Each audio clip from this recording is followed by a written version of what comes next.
Mackerel with miswa na masarap ang ulam, tara gawin natin yan. Ito ang kailangan natin: bawang, sibuyas, kamatis, paminta, miswa, patola, at itong Youngstown mackerel.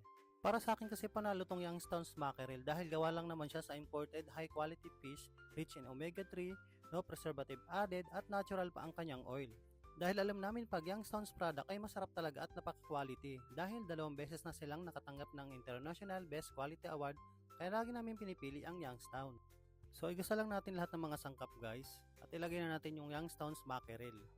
So makikita mo dito guys yung pagka-quality ng kanyang mackerel dahil buong buo talaga siya. So lalagyan lang natin to ng konting tubig guys at tatakpan natin at hintayin lang natin kumulo. So pagkulo niya guys, timplahan lang natin ng asin at paminta. Hindi na tayo naglagay dito guys ng ibang pampalasa dahil malasang malasa na siya. Tapos ilagay na natin yung gulay natin guys. Tapos takpan natin at antayin natin kumulo.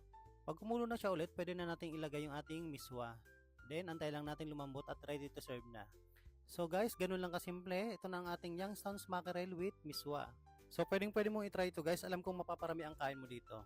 Available nga pala ang lahat ng Youngstown's products sa lahat ng grocery stores, supermarket, sari-sari stores, at pwede mo rin siyang ma-order through online.